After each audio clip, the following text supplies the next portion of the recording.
What's up guys, my name is David and welcome back to the channel. We're setting up today for some reason. We have got some Marvel things to talk about. Black Widow, Loki, the future of the MCU, and just my thoughts on the MCU in general as of right now. I thought just making one big video talking about the current state of Marvel would be easier than doing like 3 separate videos. So with that being said, let's get into it and let's start talking about Black Widow. Just a warning, if you haven't seen Black Widow yet, you should probably leave. I'm not going to get into heavy spoilers, but you can probably infer some stuff. So if you haven't seen the movie, I would suggest not watching unless you don't care. The first thing I want to talk about when it comes to Black Widow is the discourse for this movie has been kind of mildly infuriating. It's not as bad as the discourse for, say, like Captain Marvel, but it's close to it. We haven't had a Marvel movie for 2 years, so I just kind of had that moment when I started seeing, you know, the clickbait thumbnails and just the discussion for this movie starting to come up. I'm like, oh, that's right, Marvel fans suck, and I'm one of them. So on that note, a lot has happened in the 2 years since we got Far From Home. Endgame is not as beloved as it once was. WandaVision had its own problems that kind of highlighted the flaws and how stale Marvel has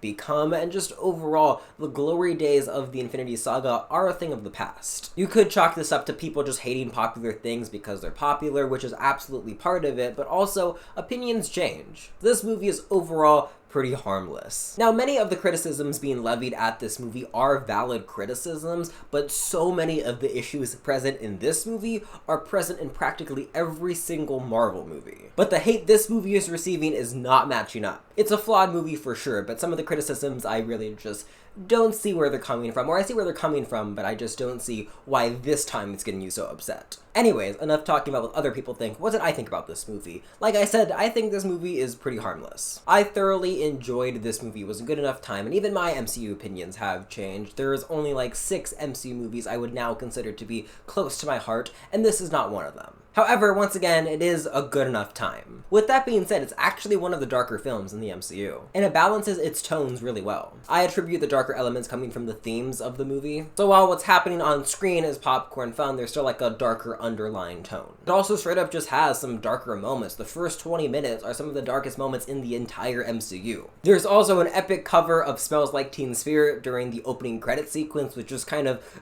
brings that whole 20 minutes together in just a perfect way. Super memorable, and I'm convinced that this whole 20 minutes will go down as one of the best sequences in the MCU. It is that good. Going back to the themes, this movie handles that really well. It touches on human trafficking, objectification of women, the right to choose, all of that stuff. But it never comes across as forced, like an Instagram infographic, like learn about oppression, but with a cute little background. It feels naturally woven into the plot and is done really well. This is one of the best uses of, you know, modern day commentary in an MCU movie. It's handled really, really well, and that's not talked about enough. The family dynamic is also handled pretty well. It does lean into some, you know, Fast and Furious family cliches, but overall, it's pretty good. This family dynamic also allows the film to have lots of heart behind it and leads to some great comedic moments. He go toilet on my hand. Let's talk about the actual plot.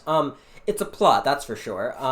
It's pretty basic. There's a bad guy that can control the minds of widows, kill him, help the victims, and heal family wounds in the process. There are some pretty major writing flubs when it comes to just this plot being a thing that exists. For example, if this little chip that can control the minds of widows exists, how come Hyder doesn't know about it? And 2, how much of Natasha's actions were done under that chip? Because that changes so much about her background. Part of the appeal of Black Widow was the fact that she was raised in a very, very, very terrible environment, but still has humanity. Her fake mother does say, how did you keep your humanity? So that kind of implies that regardless mind control or not, it will mess you up, obviously. But I don't like the fact that hypothetically, a widow's entire humanity could be regained by simply sniffing some red powder. Another issue that I had was the third act, especially, I've seen this movie 2 times, especially the second time, it nearly put me to sleep. I agree with my friend Ethan Butler when he says that the third act was just noise for him. Could not agree more. I enjoyed this movie more than him, but I agree with him with that statement. The third act is insanely boring, weirdly enough. It shouldn't be boring because so much is happening, but that's the problem. So much is happening. But then again, this is a problem with almost every single action movie / MCU movie. Unless it's Endgame, Infinity War, or Civil War, you know nothing of consequence is gonna happen right now. The bad guy is going to lose, you know that. And I obviously knew it was gonna happen here because, you know, it's Black Widow, they can't kill off Black Widow for reasons. So I was literally just watching fireworks, and fireworks are only cool for like 4 minutes max. However, since I've highlighted some of the flaws of the writing, it's only fair to talk about the positives when it comes to the writing. There is a conversation between Yelena, and also, Yelena is one of the best MCU characters. There's a conversation between Yelena and Natasha where they're just having wine, and that conversation is literally just playing rent-free in my mind. It is so good and natural. I had to use the restroom during that scene, but I didn't. But I did use the restroom during the third act because I was bored. That's how good the writing was. Taskmaster is a character that people apparently really care about. I knew nothing about them. Apparently they're a really interesting character in the comic books. Here, they are not a character, so that sucks for people who care about this character. Just as a person who's watching the movie as, that character is practically a set piece. He's a fine set piece. One final thing I want to talk about before I rate this movie is that we finally get an explanation to what happened in Budapest, which put a smile on my face both times that I saw this movie, even though what actually happened was pretty messed up. In summary, Black Widow is not an ambitious MCU movie, and it's fully aware of that. This is an enjoyable movie that has some interesting themes, some fun characters, and some pretty good action, even though it can drag on for far too long. I will give Black Widow a light 8 out of 10 or a B. Okay, let's talk about Loki. Massive spoiler warning, I will be talking about the series as a whole, including the ending, which you do not want to be spoiled on. So, there you go. There is your warning. Full disclosure, I did not write a script for this part. This is simply off the cuff. These are my thoughts, and overall, I enjoyed this show. However, my reasons for enjoying this show are not because it's a great piece of Marvel content in my opinion. I enjoy this show because it was just that bliss of seeing Marvel set up things again. That's why I enjoyed this show, and that's why the ending is so just hype-inducing, because, the future of the MCU is going to be insane. December 17th, No Way Home is going to be a day to remember. That is going to be insane. However, the story presented in the show is interesting enough. The TVA is a really cool concept, and once again, it's cool because, oh my god, that's gonna connect to No Way Home. I think the best episodes of the show, feeding into the plot and making this show feel like its own little world, was episode 1 and 4, I believe. Yeah, number 4. That was a really good episode. That was the peak when it felt like this own little show is doing something fantastic. It's riveting, it has great writing, great character development.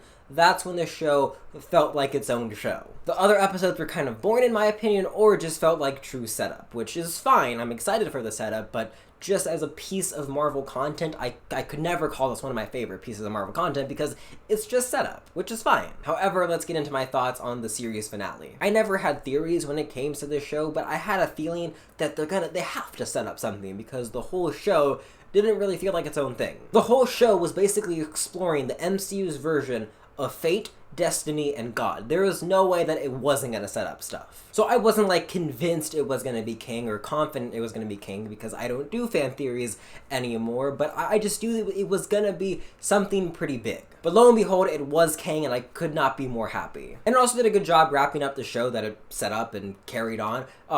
Sylvia has her natural ending. What she did was very much in line with her character, and the character development that Loki has gone through would make him do what he did as well. So it was a really good ending. And I have to say this once again, I enjoyed this show. I don't hate this show at all. I love the character of Loki. I like seeing him in this new light, and I also like when things get set up. This was that show, nothing more, nothing less, so it's not one of my personal favorites, but I still very much enjoyed it. Anyways, I'm not sure why I'm refusing to say what actually happened. The multiverse is confirmed, guys. Sylvie and Loki are given a choice: either take over Kang's position and rule the universe/multiverse, or kill me and let all hell break loose. Sylvie chooses the latter. Now that I give my thoughts on the actual series multiple times, let's get into what I feel about the future of Marvel. Am I excited? Am I not? Yes, of course I'm excited. But I honestly have to propose the question like that because there are many people who aren't excited about the future of Marvel. Well, maybe not excited is the wrong word. It's not the direction they want to see happen, or especially there are many people who don't want Far From Home to be a multiverse movie. Now, just because I'm cynical and just quite frankly don't want to be disappointed, I am not saying, oh my god, it's confirmed, Toby and Andrew are back. I am not saying that just yet. I know there are plenty of people who would scream at me for not being 100% confident that Toby and Andrew are coming back, but I don't want to be disappointed. I will believe it when I see it. Going back to Loki, I have another flaw and a major concern, and here they are. First off, I respect the TVA and that it exists in Marvel and all of that stuff, but I don't like that basically what happened in Endgame was meant to happen. I get that it's the MCU's version of Destiny, but just as a fan, I don't like knowing that, oh yeah, every single thing you've seen was meant to happen. All of those moments of tension, you're stupid. It was meant to happen. And my second concern is now that timelines are being changed, I'm praying this is not another cursed child incident. And for those of you who haven't read the horrendous Harry Potter play that's not canon, what happens in the cursed child is basically the events of book 4 through 7 aren't canon, so to speak, because they go back in time, and the way that time travel is established in the series or in the cursed child, it will change things completely. So the events that happen in books 4 through 7 aren't really the events that now happened, ever so slightly.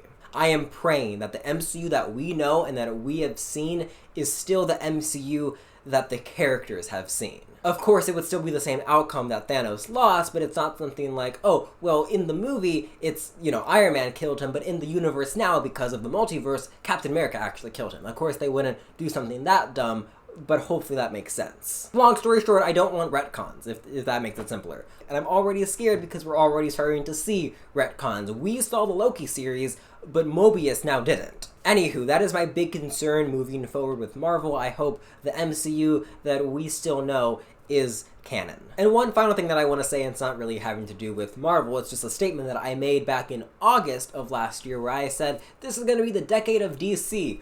Boy, was I wrong. Listen, I love DC and I'm so excited for the projects that we are going to get, but oh my god, this looks so boring compared to this. If someone said you have to pick this or this, I would without hesitation pick this. I mean, come on. Look at it, it's beautiful. On that note, that is the video, guys. Thank you so much for watching. Let me know in the comment section down below what are your thoughts on Black Widow, Loki, and the future of the MCU. If you enjoyed this video, please give it a like, and if you're new to the channel, please consider subscribing. I make videos on all things film and pop culture related. With that being said, I will see you in the next video. May the force be with you.